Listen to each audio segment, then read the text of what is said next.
Buenas tardes a todos. Tantos que hay. Y vamos a dar inicio. Hoy va a compartir la palabra al Señor, nuestro hermano Marlon. Está asignado, pero lo estoy dejando respirar un poquito. Es que ese tráfico lo pone a uno bien relajado. Vamos a orar, dándole gracias a Dios por tanta misericordia. Señor, te doy gracias por tu bondad, tu misericordia mostrada hacia nuestras vidas, por haber restaurado la salud de Joaquín, por haber restaurado la salud de Edwin, de Evelyn, de los que aún, Señor, están terminando ese proceso, por Nancy, Señor, por levantarla completamente y dar testimonio de tu poder en su vida, en su salud. Gracias, Señor, por haber hecho la obra maravillosa en la vida de nuestra hermana Bertita, por haberte mostrado, Señor, de Adilia, de su hijo. Gracias porque hasta aquí hemos visto tu mano, Señor, levantada a favor nuestro. Te rogamos que podamos seguir viviendo conforme tu palabra para que podamos seguir viendo esos milagros. Por el empleo de Elmer, Señor, que lo está esperando cuando él esté preparado. Por el esposo de Claudia, Señor, que la encuentre en el momento indicado. Que no haya, Señor, afán en su corazón, sabiendo que tú tienes cuidado por la vida de cada uno de nosotros, por tu misericordia, por tu bondad, porque sobre nosotros, Señor, ha estado tu mano de sanidad, de misericordia y de bondad. Gracias por tus planes para nuestras vidas que son de bien y no de mal. Gracias, Señor, por usar a Marlon esta tarde con el consejo de tu palabra. En el nombre de Jesús. Amén. Amén. Gloria a Dios. Qué bueno es siempre estar en la casa del Señor para venir y inquirir, ¿verdad? Como dice su palabra, a ver qué es lo que Él nos quiere hablar, a ver qué es lo que Él nos quiere enseñar. Como le compartía la vez pasada, cuando usted y yo nos hacemos presentes a la casa del Señor, somos testimonio, le estamos dando testimonio a Él, que lo amamos y que lo estamos poniendo a Él por prioridad, por sobre todas las cosas. Así es que, qué bueno que podamos reunirnos como familia de Visión de Fe, y bendigo a Dios por el ministerio Ana, que siempre nos acobija, ¿verdad? Siempre nos extiende, es una extensión del amor de Dios. Así es que, y lo voy a invitar a que abramos la Biblia, ya que está de pie.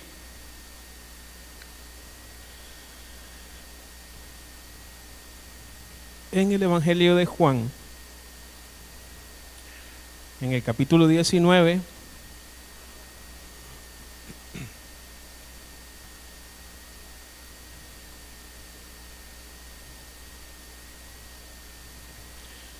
y nos vamos a ubicar en el versículo 17.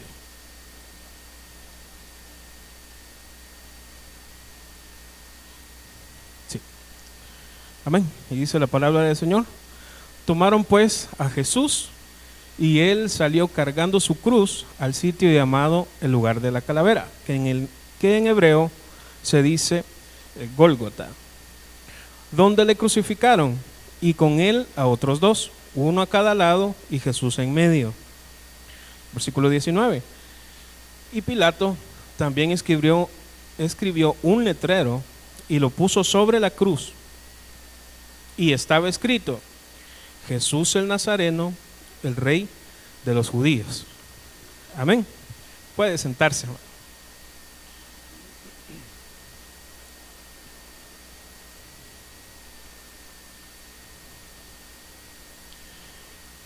Y vamos a centrar la enseñanza que el Señor nos quiere compartir el día de hoy en esa famosa inscripción de Jesús, o que se le fue atribuida a Jesús en el madero. Y si usted es de los que toma nota, pues el tema que el Señor me compartió para que habláramos es, está escrito. La vida está formada de resultados o se va formando en base a resultados. ¿Cómo así? Un ejemplo. Nosotros somos el resultado del amor de Dios. Amén. Si a Dios, el Padre, no se le hubiera placido amarnos, nosotros estaríamos en condenación eterna, hermano, porque no habría un plan de redención para nosotros, para la humanidad. Entonces, nosotros somos resultado de ese amor del Padre. Nosotros somos resultado también de la obediencia de Jesús al Padre. Esa obediencia, dice Pablo escribiendo en sus epístolas, que él fue obediente hasta la muerte y muerte de cruz. Entonces, esa obediencia a hacer la voluntad del Padre provocó como resultado que usted y yo tuviéramos acceso de nuevo a la vida eterna, y no solo a la vida eterna, sino a regresar a la casa del Padre. Amén.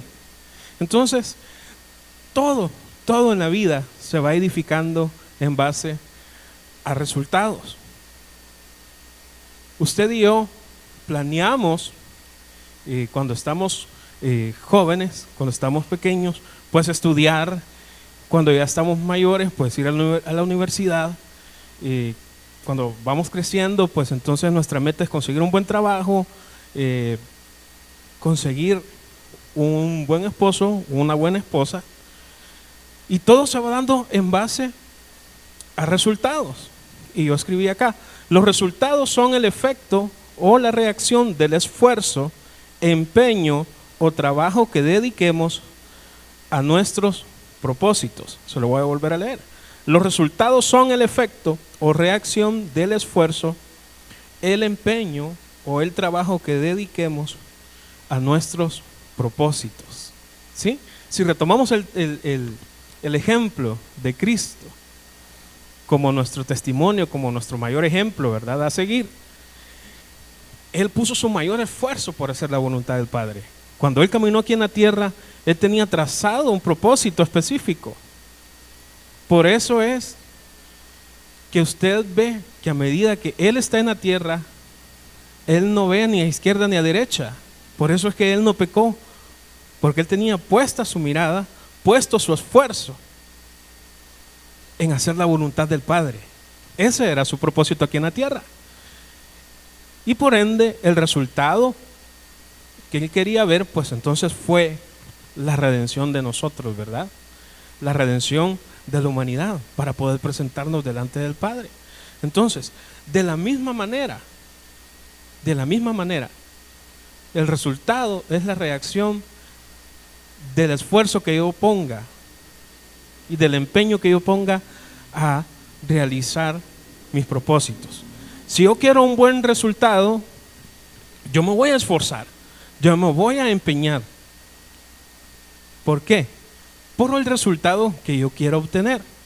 ¿Sí? Eso es para todas las disciplinas, eso es para todos los ámbitos de la vida. Ya lo vimos con Jesús, pasémoslo ahora a nuestra vida. Nosotros necesitamos tener claro un propósito y un llamado. Primeramente, un propósito y el llamado que Dios ha hecho a nuestras vidas. El Señor no nos ha creado para que nomás sobrevivamos. Fíjense que hoy en la mañana en el trabajo pues nos cayó de sorpresa el jefe de la empresa. Entonces él siempre pregunta, ¿cómo estamos, verdad? ¿Cómo estamos? ¿Todo bien? Y cuando entró y pasó ahí al área de donde yo estoy, pues entonces le dije, aquí estamos, sobreviviendo. Y solo se puso a reír. Sí, yo también estoy sobreviviendo. Entendió que yo le estaba haciendo alusión a todo lo que hemos pasado, ¿verdad? Pero el propósito de Dios o la vida que Dios nos vino a dar no es para que nosotros vayamos en la vida sobreviviendo subsistiendo, para que nosotros vayamos pasando los días sin un propósito, mucho menos sin alcanzar un llamado. Si bien es cierto, nosotros ya recibimos la revelación de Jesús, ya tenemos a Cristo en nuestro corazón, pero la vida cristiana va más allá, hermano. Entonces nosotros tenemos que enfocarnos a querer ver resultados en nuestra vida, y buenos resultados. Se recuerda, la vez pasada hablamos acerca de los cimientos, Si yo quiero que las tempestades del mundo no muevan lo que yo edifico, yo tengo que tener un buen cimiento. Pues lo mismo es en esta ocasión, hermano. Usted y yo necesitamos un propósito, porque el propósito nos da vida. El propósito nos da un objetivo, nos da una meta. Por ejemplo, les voy a hablar en mi caso. Mientras yo estuve soltero, yo vivía despreocupado de la vida. Si comía, si no comía, si había, si no había. Pasaba estudiando, pasaba,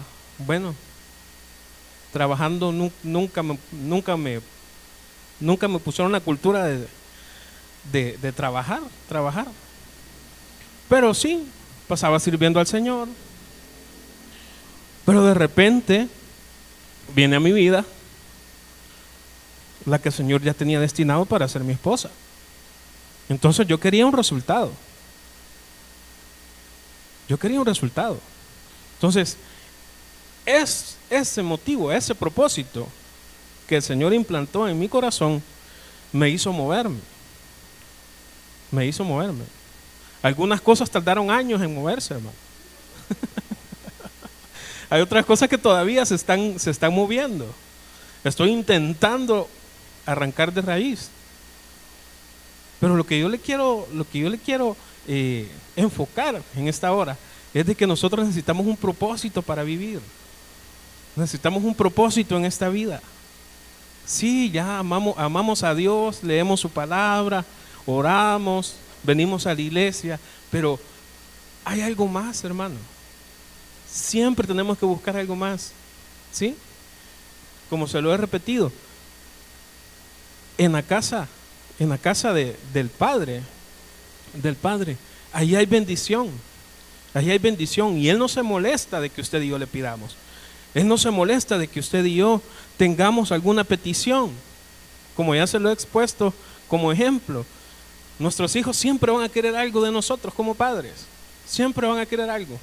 O un sorbete, o van a querer que les compremos cualquier cosa, a cualquier nivel que usted sea hijo, a cualquier edad que usted sea hijo, usted siempre va a querer algo del padre. O Sara no quiere algo de ustedes dos, ¿verdad? Papá, $5, no, $20, ¿verdad? Entonces, siempre el hijo va a querer algo del padre. Y el padre no sabe enojar, no le va a pegar su coscorrón porque le esté pidiendo, si él es su padre, pues. ¿Sí? Y no hay algo que enaltezca más a un padre que poder darle al hijo lo que él pide. Claro, siempre hay condiciones, ¿verdad? Así como los anuncios de la televisión, condiciones aplican, ¿sí? Si usted se ha portado bien como hijo, pues entonces tiene acceso y tiene derecho. Amén. El problema es cuando nos portamos mal y ahí queremos pedir. Entonces ahí sí no nos va a ir del todo bien. Entonces necesitamos un propósito para poner el mayor esfuerzo y el mayor empeño. Fíjese que cuando yo tenía, no voy a decir mi edad, pero iba a 5º grado, conocí a una maestra de la que yo me enamoré, hermano, pero no de su físico. Ya le voy a comentar cómo era. Para empezar, tenía como 72 años. El pelo blanco. Los ojos eran azules. Pero su belleza no era física. La tichita, bueno, era la teacher de inglés y de música. Nosotros le decíamos la tichita, por cariño, por respeto, porque era una señora y era un algodón de azúcar, hermano. Entonces, y llego yo al colegio donde ella daba clases de inglés y daba clases de música, hermano, y empiezo yo a ver el don, el talento que Dios le había regalado a la tichita, y me enamoré, hermano. No de sus manos, del talento. Pero ¿a qué lo quiero llevar con esto? La pasión fue tanto al verla que yo dije, yo quiero tocar como ella. Yo quiero que ella me enseñe. La señora había viajado a Italia, a Francia y a Alemania cuando era joven. Una pianista. Y me le acerqué y le dije, tichita, qué bonito toca, quiero que me enseñe a tocar. No, me dijo. ¿Y por qué? Porque no estás preparado, me dijo. Y yo no gasto mi tiempo, no invierto mi tiempo en gente que no está preparada. No sé qué cara me vio o no sé qué respuesta quería ella de mí. El asunto es de que yo quería ver un resultado en mi vida. Y entonces me comencé a esforzar. Y toda la teoría de la música y todo yo le sacaba. Le sacaba buenas notas para que ella viera que yo me estaba esforzando. El asunto es que la señora se hizo la de rogar conmigo, hermano. Se hizo la de rogar. Para hacerle corto el cuento largo, pasaron como 3 años para que ella me enseñara a tocar. Yo descubrí una vez a dónde vivía. ¿Y sabe qué hice? Me le fui a meter a la casa de ella. Y me quedaba, bueno, dos casas después de donde ella vivía un compañero. Entonces yo siempre le decía a él, hagamos grupo y vamos a estudiar a tu casa. Primero me gustaba porque en la casa él tenía tienda. entonces el refrigerio estaba asegurado ahí. Entonces era negocio seguro. ¿Sí? Yo ponía las matemáticas y ella ponía la comida. Entonces éramos buen grupo. Entonces, pero el otro motivo por el que a mí me gustaba ir a la casa de él era porque me ponía afuera de la casa de la señora a escucharla tocar. Porque era tan así que ella estaba tocando en el salón de música y si usted llegaba a verla, cerraba el piano. Y niño, váyase para allá, ¿qué está haciendo? Decía. El asunto es de que me le fui a meter a la casa y le dije, mira, aquí voy a estar y hasta que usted me enseñe, hasta que usted me enseñe. Yo no sé si vio madera en mí o la hostigué tanto que empezó a enseñarme, hermano.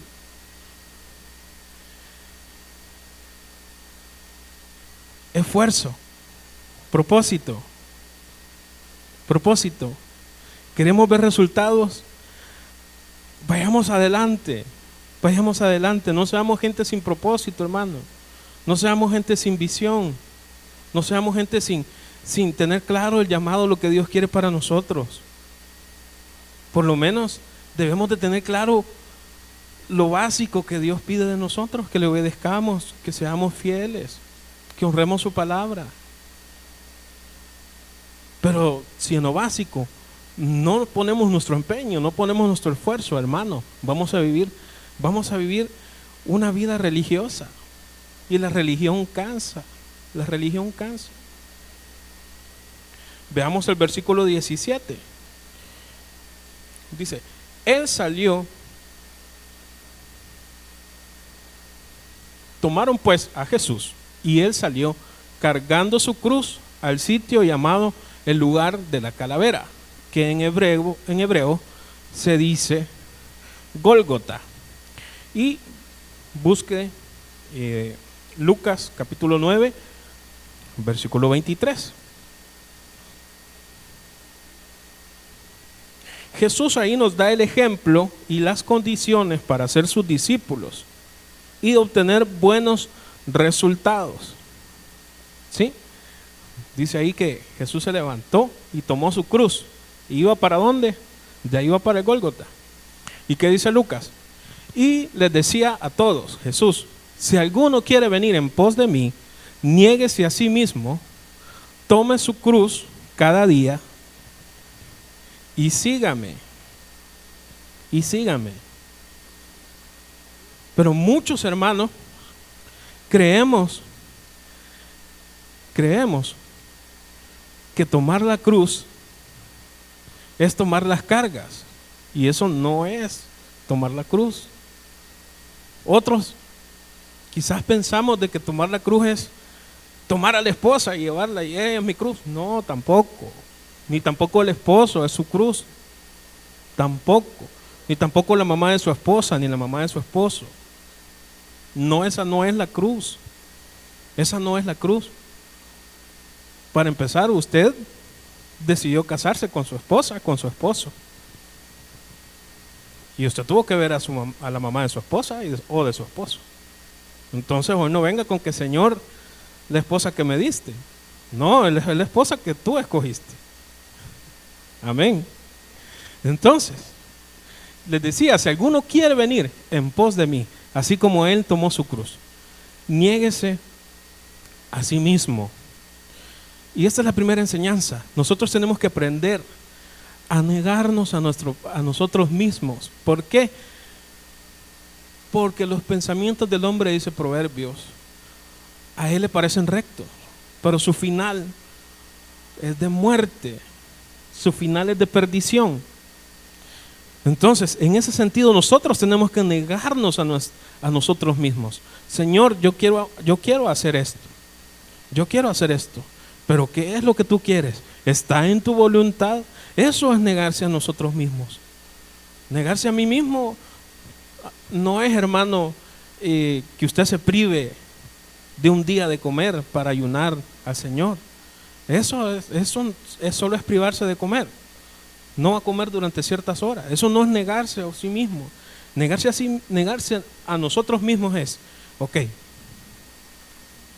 si yo te estoy pidiendo que seas obediente, entonces niégate a la actitud de rebeldía que has tenido. Niégate a ti mismo. Niégate a ti mismo. Y vamos a ver el resultado de negarse a uno mismo. Usted y yo, esa es nuestra batalla. Aquí hay un hombre interior que está viciado.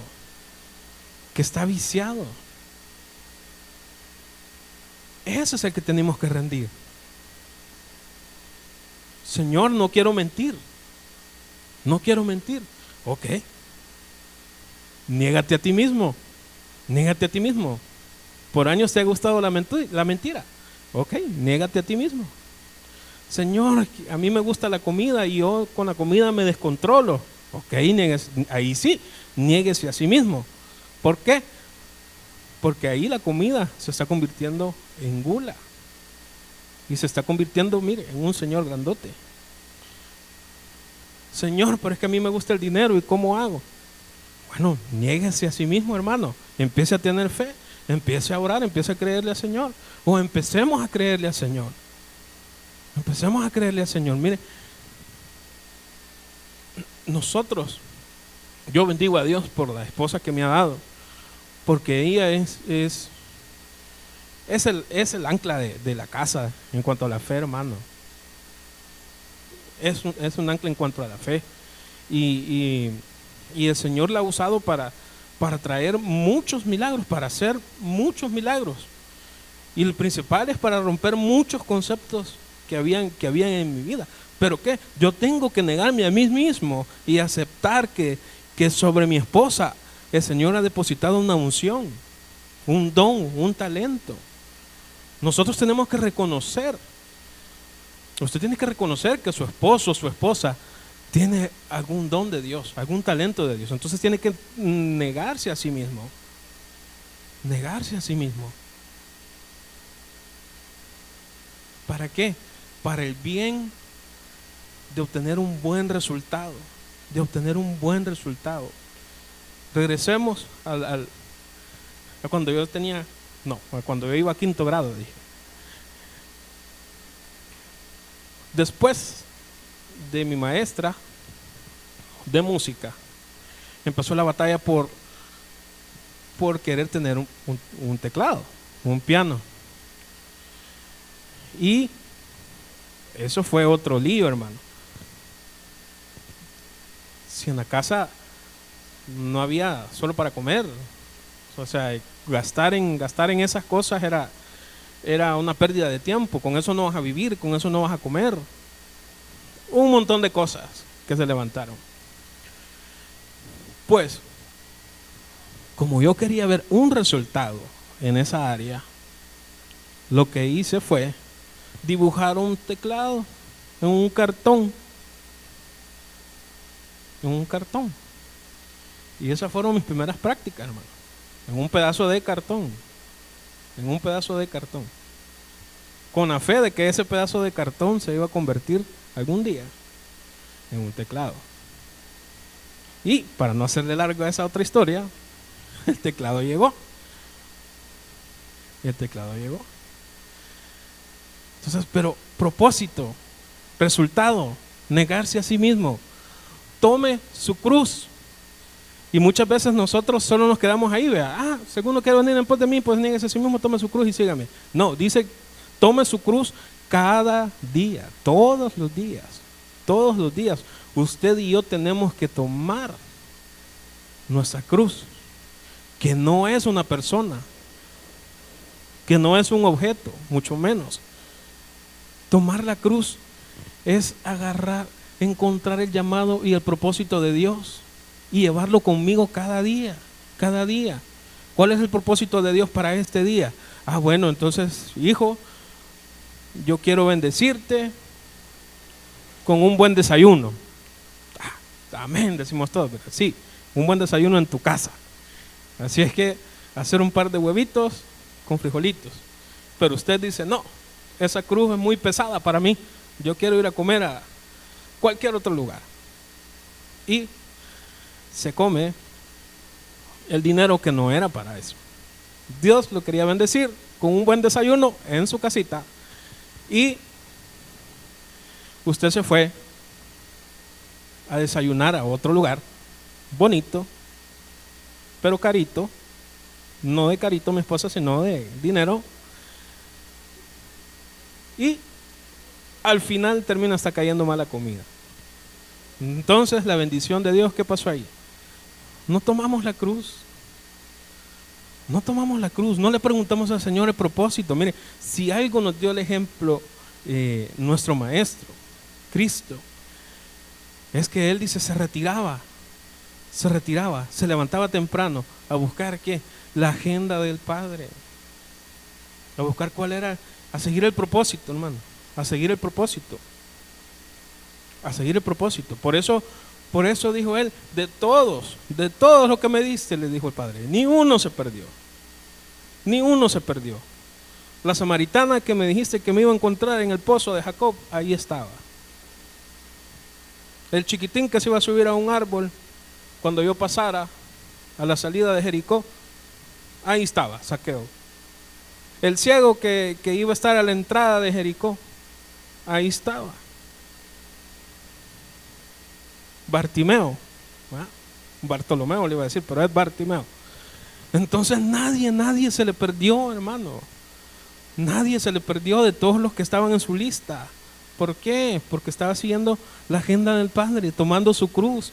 Ve que no es tomar, esta es mi carga, dice. Y agarra, le ponen cualquier nombre. No, hermano. Ve que tomar la cruz no es sinónimo de ir arrastrado por el mundo. Sí, Sí, tomar la cruz también implica negarnos a nosotros mismos. También implica que en algún momento nos vamos a estar en la encrucijada entre obedecer o desobedecer. Entre Señor, aquí me prestan, pero aquí tengo que esperar en tu perfecta voluntad. Entre Señor, como dice el pastor, aquí está el coyote que me lleva sano y salvo a las tierras del norte. Pero aquí está mi trabajo en el que sigo picando piedra. Entonces, ¿qué vamos a hacer? Esa es la cruz que tenemos que tomar cada día. ¿Y qué más dice? Y sígame. Jesús nos da el ejemplo y las condiciones para ser sus discípulos, que es negarse a sí mismo, tomar la cruz y seguirle. Pero ¿seguirle a dónde? Y aquí es donde también nos equivocamos. Nosotros pensamos que Jesús nos va a decir, sígueme a la bendición. Y sí, tenemos que seguirlo a la bendición. Pero muchas veces nos va a decir como aquel joven rico, bueno, sígueme, despójate de todo lo que tienes y repártelo entre los pobres. Y sígueme. Hermano, ahí es donde ya no nos gusta la parte del evangelio. Nos gusta cuando nos dicen, Jesús nos diga, síganme, como cuando le dijo a Pedro, sígueme y te haré pescador de hombres. Eso nos gusta. Eso le gusta al alma. Pero porque nos lo han vendido como que el sígame es todo se va a resolver. Y sí, porque Él tiene todas las respuestas. Lo que sucede es que no va a ser de la noche a la mañana, sino que va a ser dependiendo de cómo usted y yo vayamos reaccionando a la voluntad de Dios. Amén. ¿Seguirle a dónde? Al Gólgota, a morir, a cumplir su propósito, a cumplir el mejor resultado, que era agradar al Padre cumpliendo su voluntad. Y veamos el versículo 19.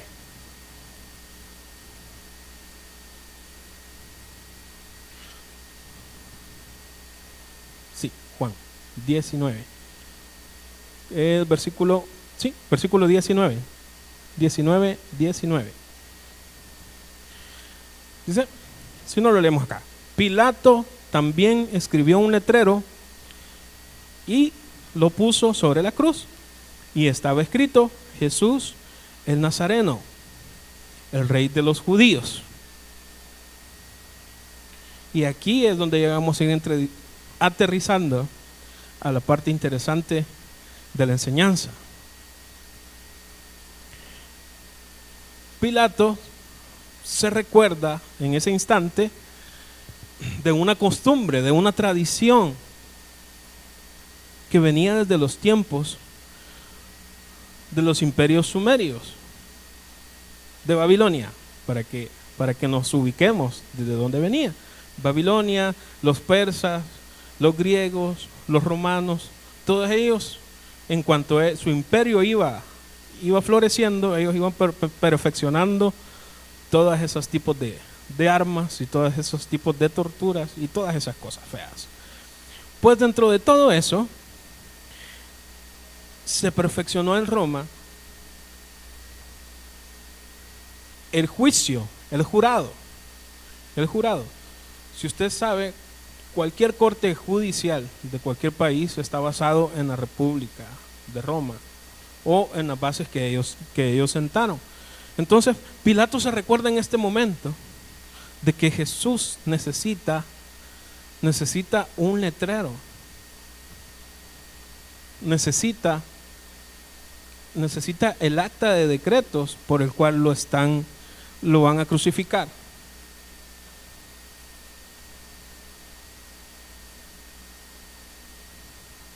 ¿Y qué es con eso? ¿Qué con eso? Que curiosamente Pilato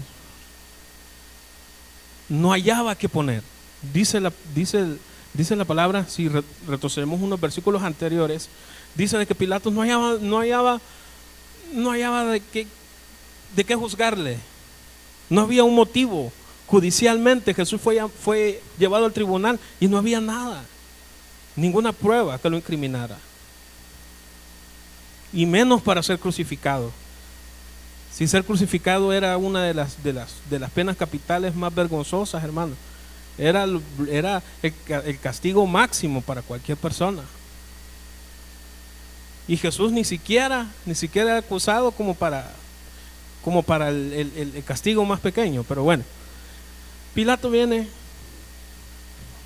y como no se le ocurre nada, viene y pone: Jesús Nazareno, el rey de los judíos, en el acta de decretos que iba a ser la acusación de Jesús. Y vamos a Marcos capítulo 15 y versículo 26.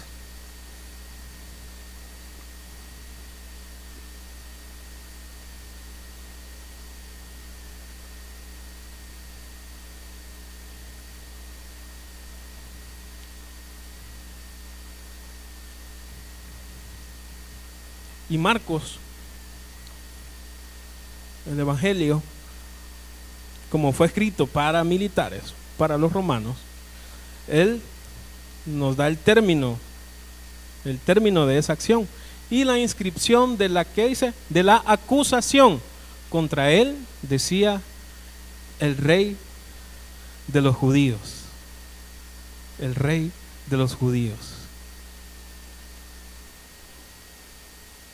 Y ahí es donde usted y yo podemos sentirnos con gozo, podemos sentirnos alegres. Porque qué congruente que alguien que está siendo crucificado, aún en su momento de martirio, humanamente hablando, no se le está acusando de ningún mal, sino que se le está declarando que él es el rey de los judíos. ¿Y qué está haciendo Pilato ahí? O Pilato. Lo que está haciendo es enseñándonos a nosotros que en esa acción estaba declarando a Jesús como rey antes de morir. Y Pablo dice más adelante en una de sus cartas que el acta de decretos que nos era contraria, él la llevó en la cruz del Calvario. Y si usted es estudioso, y sé que es estudioso de la palabra, sabe de que esa inscripción, esos decretos, solo puede revocarlos alguien que esté en autoridad, que sea rey, que sea gobernante. Si quiere, veamos el versículo 20 de Juan 19, porque ahí es donde quiero que lleguemos. Entonces muchos judíos leyeron la inscripción, porque el lugar donde Jesús fue crucificado quedaba cerca de la ciudad y estaba escrita en hebreo, en latín y en griego. O sea, aquí todos tenían que darse cuenta lo que decía la inscripción. Por eso los principales sacerdotes de los judíos decían a Pilato: no escribas, él es el rey de los judíos, sino que él dijo,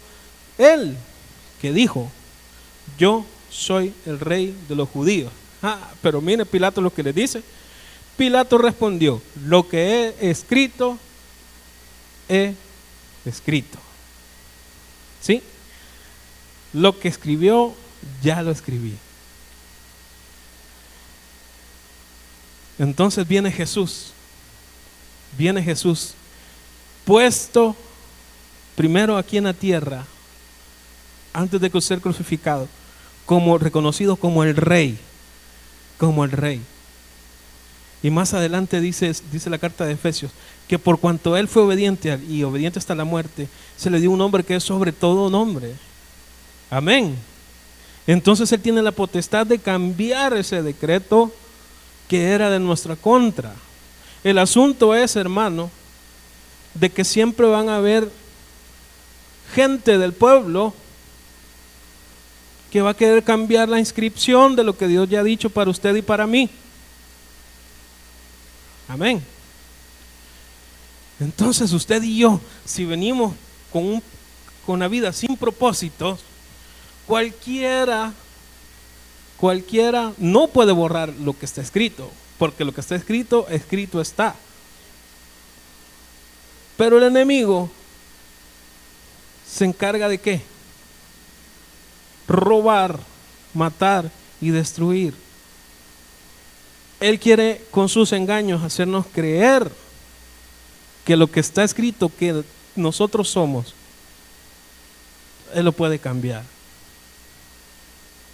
Pero nos agarra a nosotros con una vida sin propósito, con una vida sin entender el llamado de Dios, con una vida. Entonces, ¿qué frente le vamos a hacer con nuestra fe? ¿Qué frente le vamos a hacer, hermano, con la palabra del Señor? Si no la leemos. Si la leemos de corrido. El proverbio que la hermana Marielena pone todos los días, si es que lo leemos.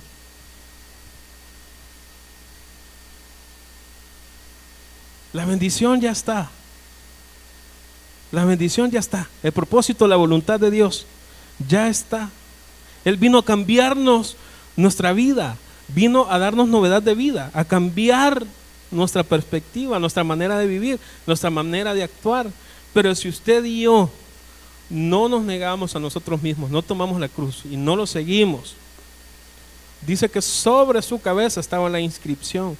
¿Qué inscripción va a estar sobre nosotros? Si nos dejamos robar por el enemigo, si nos dejamos robar, si nos dejamos quitar, mire, con solo que el enemigo nos distraiga con la televisión, que nos distraiga con redes sociales, con solo que él no necesita hacer el trabajo, él ya no tiene que esforzarse. Y usted y yo, con una vida sin propósito, los pastores dijeron que no se va a abrir la iglesia, gloria a Dios, voy a llegar temprano a la casa. No, amado. No, amado. ¿Cuántos estuvimos orando para que volviésemos a estar reunidos, hermano? ¿Cuántos estuvimos orando para que el Señor aplacara todo lo que está sucediendo? O estuvimos,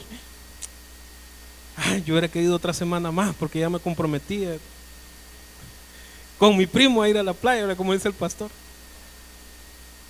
el domingo, el martes o el jueves, y de paso que ya van a abrir la iglesia de nuevo. No, hermano, tenemos que tener propósito. Mire, volviendo a los resultados, el resultado ya está a nuestro favor. La victoria ya está ganada. Él ya vino a hacer la parte más difícil, que era vencer a la muerte, que era romper los decretos, las maldiciones que estaban sobre nosotros. Esa parte que es la más difícil, Él ya la vino a hacer. Lo que sucede es que nosotros nos creemos las mentiras del enemigo, porque nos encuentra desubicados, porque nos encuentra distraídos. Mire, yo ayer me pegué una distracción que cuando vine a reaccioné de una manera que tenía un buen rato de no reaccionar. Feo. Y lastimé a mi esposa. La hice sentir mal a mis hijos. Le abro mi corazón para que vea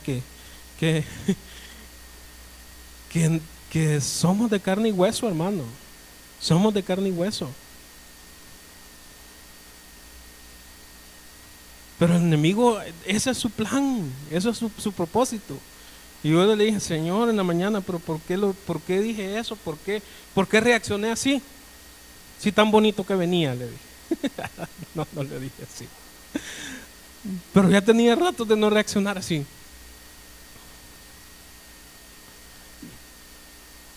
Pero es para que, como dice su palabra, el que esté firme, que mire que no caiga.